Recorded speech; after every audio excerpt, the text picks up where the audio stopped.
Merci. Donc moi je suis Jean-Marie Levert, je suis l'évêque auxiliaire de Bordeaux depuis, ça fait 10 ans que je suis sur Bordeaux bientôt.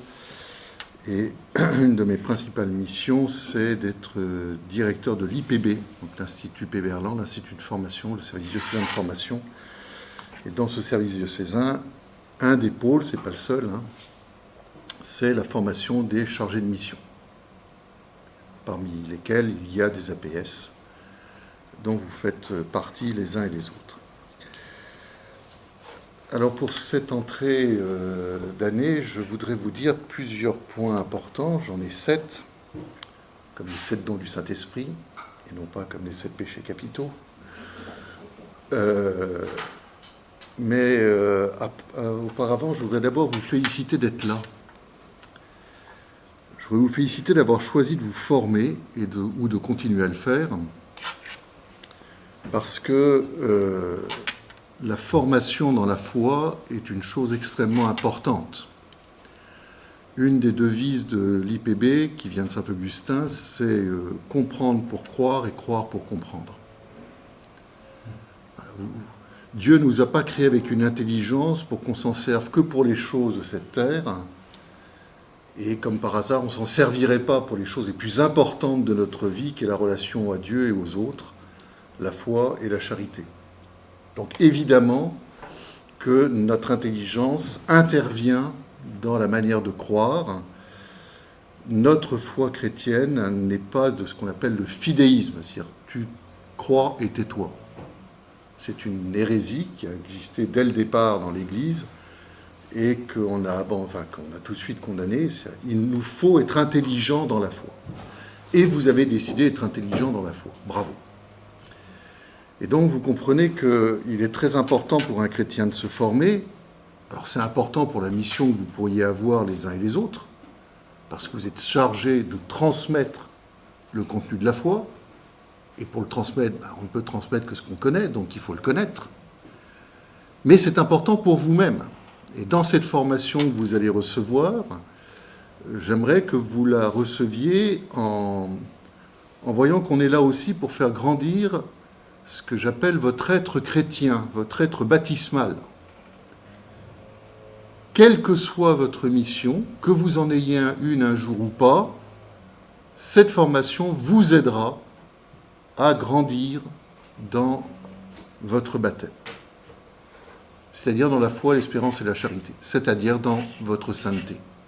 Puisque le but, c'est la sainteté. On aura certainement le temps d'en parler. Donc, je vous invite vraiment à profiter de cette gratuité de ce qui vous est donné.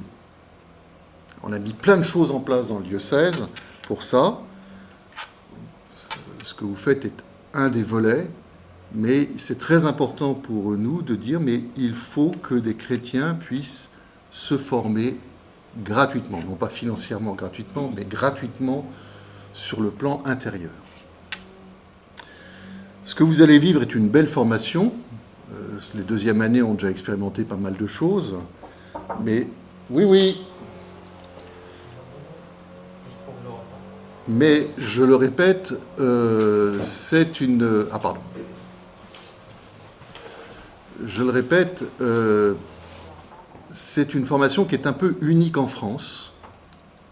Il y a d'autres endroits en France où les instituts catholiques donnent des diplômes de chargé de mission ou de certificat pastoral. Il n'empêche que, et je le dis moi avec une certaine fierté, d'autant plus que c'est pas moi qui ai fabriqué le modèle, c'est Dominique Raphaël et puis Jean, un de ses complices. C'est un peu unique quand même, c'est un peu extraordinaire ce qu'on a réussi à faire. Et ça servira pour d'autres. On y a mis des moyens importants en finances et en personnes, parce que l'enjeu est fort. L'enjeu est fort. L'enjeu est fort pour notre Église, pour notre diocèse, mais l'enjeu est fort pour tous ceux que vous allez, avec qui vous serez en contact. Alors moi, je vais vous dire ce que serait pour moi une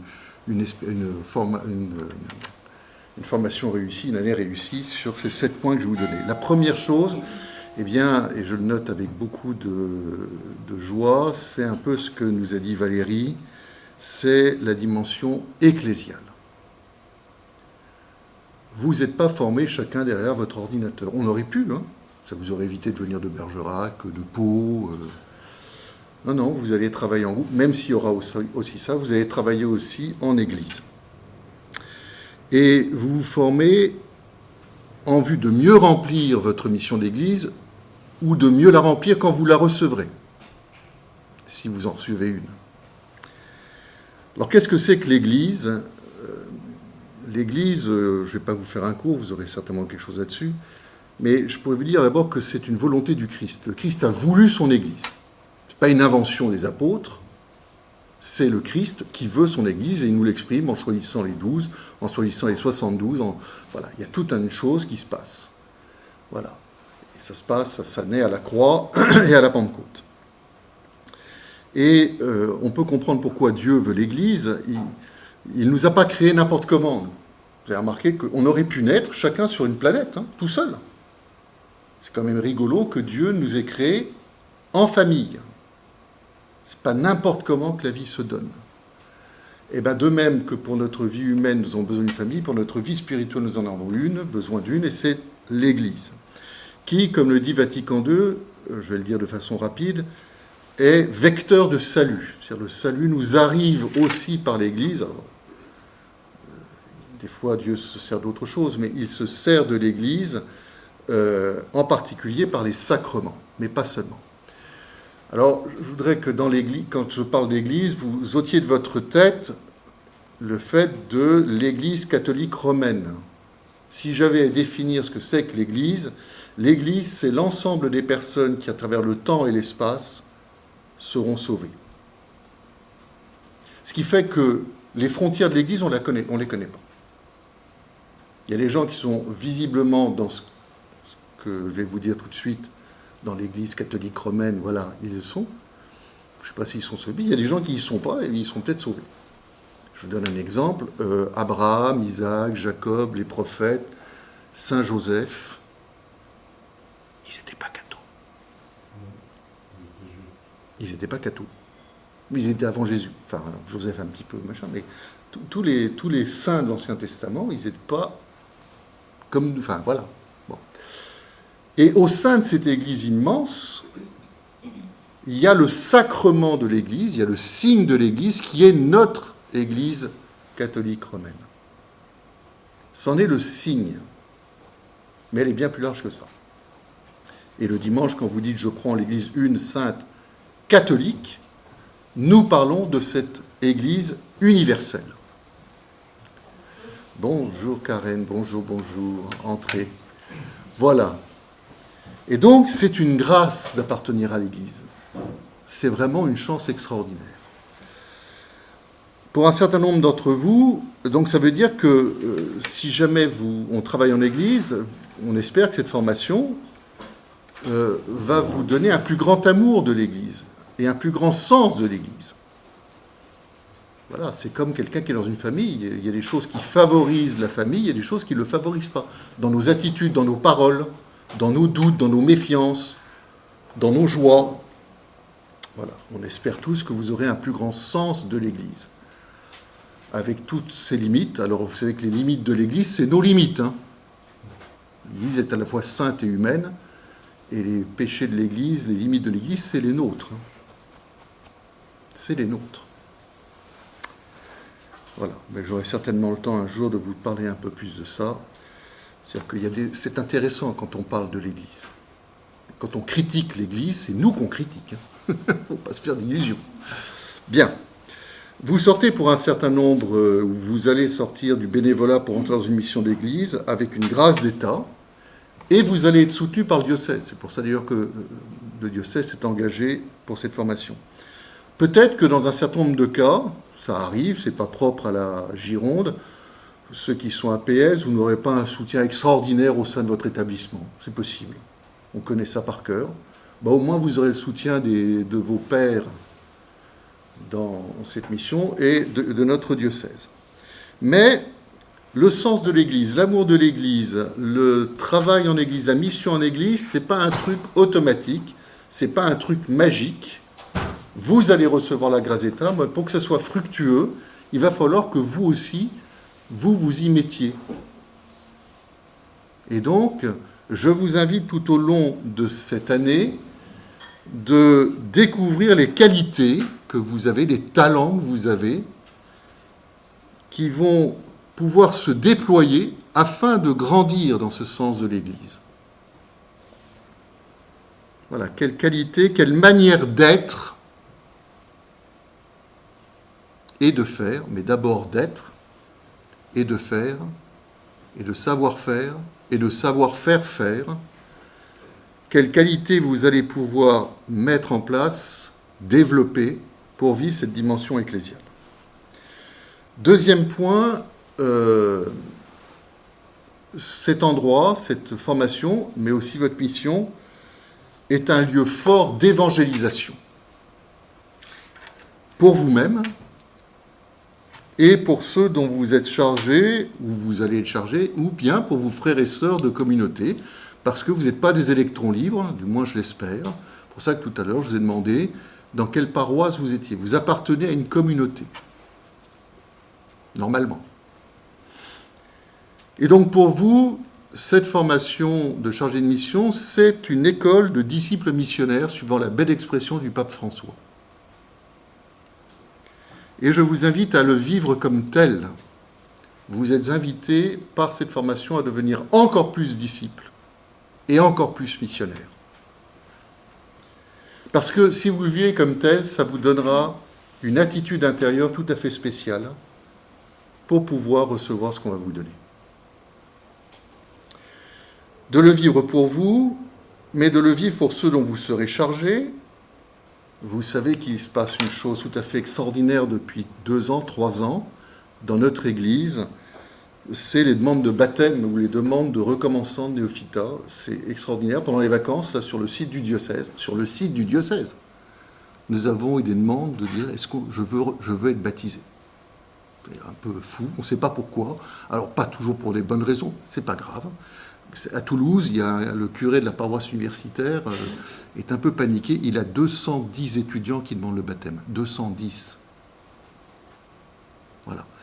Et ça vient pas de nous. Ça vient de lui. On vous expliquera ça aussi. Sauf que il y a vraiment cette soif chez les jeunes, chez les adultes, probablement chez les jeunes professeurs, par exemple. Et donc, vous devrez être vigilant vous-même à savoir transmettre cette flamme qui vous habite et qui fait que vous êtes là. C'est pour ça que je vous disais, ça y est, Florian, c'est ça ? Je vous disais, Florian, mais peut-être qu'un jour vous direz, mais qu'est-ce que vous avez découvert ? C'est quoi ce truc intérieur qui n'est pas seulement intellectuel ? Parce que c'est ça qu'on a envie de transmettre. En tout cas, c'est ça que plein de gens que vous avez rencontrés, vos enfants, vos jeunes, vos adultes, vos communautés éducatives, pour ceux qui sont dans l'enseignement catho, mais dans d'autres, viendront chercher auprès de vous. Voilà. Donc une école de disciples missionnaires pour les autres aussi. Et puis une école pour ceux avec qui vous vivez votre foi, cette communauté à laquelle vous appartenez. Voilà, je vous invite à témoigner auprès de vos frères et sœurs fidèles de vos paroisses, témoigner que vous-même vous êtes en train de vous former, témoigner de ce que vous recevez, pour que ça leur donne envie eux-mêmes de se former.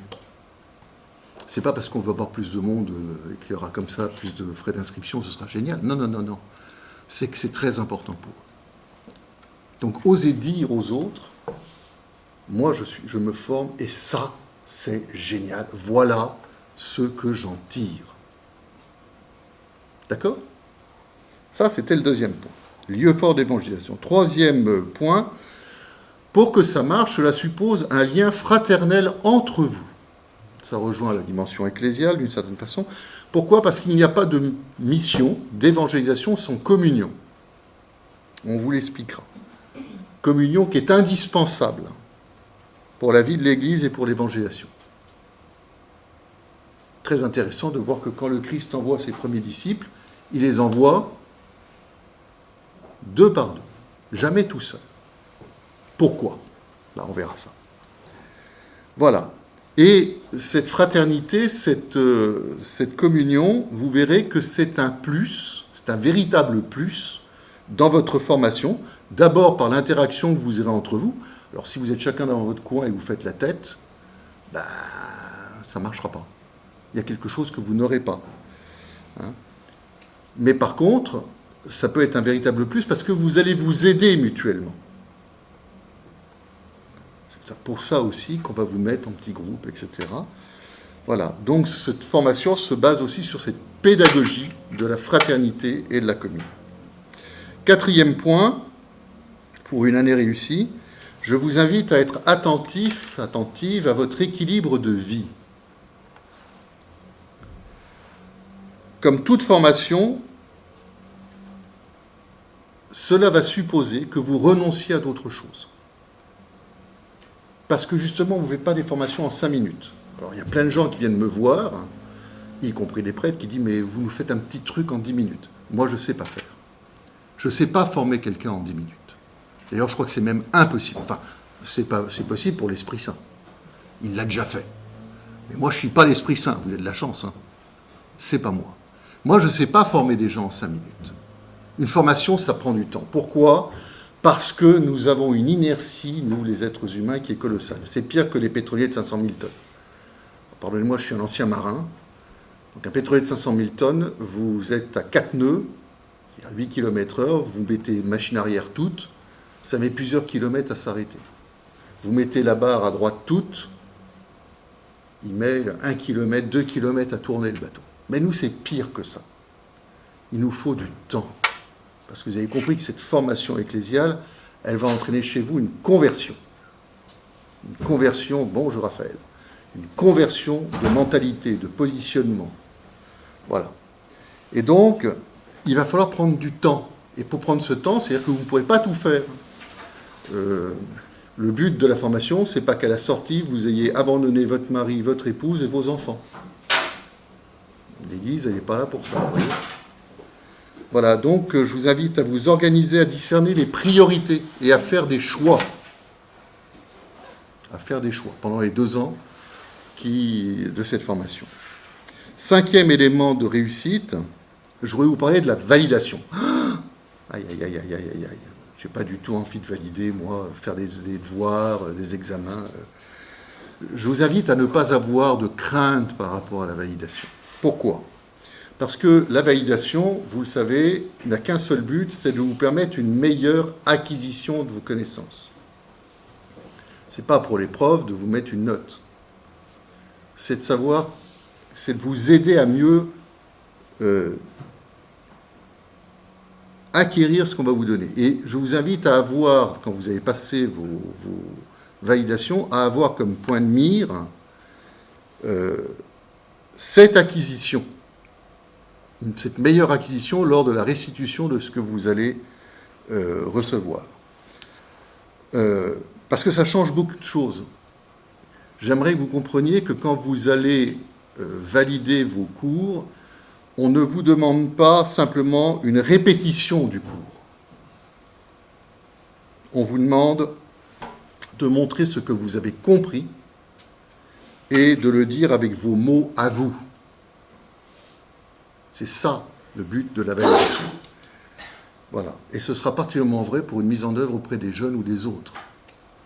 Parce que si vous arrivez à le redire avec vous, avec vos mots ce que vous avez appris, vous verrez que ça a bien plus de portée. Je ne suis pas sûr que le système éducatif français ait ça en tête. J'ai été aumônier étudiant 10 ans. J'étais impressionné parce que je leur demandais les mercredis soirs quand on se retrouvait, je leur disais, écoutez, moi je veux bien vous faire des tas de trucs, je veux bien faire venir des intervenants, mais si c'était vous qui, deux parmi vous, qui le mercredi donnait l'intervention sur le thème que vous avez choisi. Moi je vous donne les données, puis vous construisez l'intervention. J'ai été surpris, sauf une fille, qui était d'ailleurs assez brillante en philo, l'incapacité qu'ils avaient à faire. C'était des gens qui étaient en 2e, 3e, 4e année d'université. Donc j'ai été les voir, je leur ai dit, mais comment ça se fait, vous êtes étudiants ? Ils disent, mais père, on ne nous demande pas ça, nous. Tout ce qu'on nous demande, c'est de répéter par cœur le cours. Et si par hasard, On n'est pas d'accord avec le cours, ben on en prend plein la figure, on est mal noté. C'est pas ça du tout qu'on vous demande. On veut pas de vous, on peut pas vous faire on veut pas faire de vous des perroquets. On veut faire de vous des disciples, missionnaires. Et donc l'intérêt, c'est que vous soyez capable de redire avec vos mots à vous ce que vous avez. Et vous serez alors les meilleurs élèves possibles. Le meilleur élève dans un cours, c'est le prof.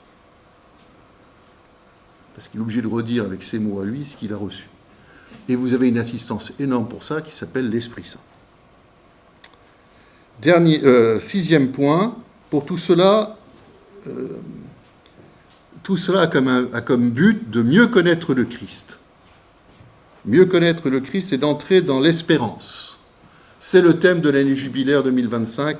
Je pense que nous en parlerons, mais déjà je peux vous dire que l'espérance chrétienne ne porte pas sur le succès, la réussite de l'évangélisation, de la pastorale, mais sur la promesse que Dieu fait depuis le début de la révélation, la promesse que Dieu fait à Abraham et qu'il répète tout au long de l'Écriture sainte. Il n'y en a qu'une. Je serai avec toi. La promesse de Dieu, c'est sa présence. L'espérance chrétienne, c'est l'espérance en la présence de Dieu. L'espérance, ce n'est pas l'espérance de la réussite, c'est Dieu lui-même. Et si c'est Dieu, eh bien, il y a quelque chose qui va concerner forcément ce que nous apporte Dieu, qui s'appelle la vie éternelle et qui est Dieu lui-même. Puisque la vie éternelle, c'est la présence de Dieu. Donc l'espérance de l'Église, c'est pas qu'il y ait plus de monde à la messe le dimanche. Ce serait bien. Hein, mais c'est pas ça. C'est d'abord Dieu. Voilà. Et c'est pour ça que votre formation, qu'on va vous donner ici, est intégrale. Elle va concerner tout votre être. Et au sein de toute votre vie et de ses réalités, pour que vous puissiez découvrir cette présence. Alors on parlait de chemin, on parlait de développement, de grandissement, de progrès. C'est de découvrir la présence de Dieu agissant en vous et autour de vous. C'est ça. Voilà, donc, 7e point, nous allons profiter du jubilé de l'espérance qui va s'ouvrir le 29 décembre dans le monde entier, et d'un autre point très important qui va se faire l'année prochaine, qui est le 1700e anniversaire du concile de Nicée, qui est un concile christologique dont nous prions régulièrement le dimanche le symbole. C'est le grand credo, vous savez, symbole de Nicée-Constantinople. Voilà. Et sans doute qu'on aura l'occasion de nous en reparler. C'est génial. Voilà. Donc voilà, qu'est-ce que c'est qu'une formation réussie pour moi, et j'espère pour vous? Prendre conscience de la présence de Dieu, mieux la découvrir, en vivre et l'annoncer aux autres. Et cela, ça veut dire passer de l'intellectuel à votre vie spirituelle, par l'action de l'Esprit Saint. Vous ne serez pas seulement dans un savoir. Et bien voilà, pour cette année qui s'ouvre, je vous invite à entrer dans l'espérance.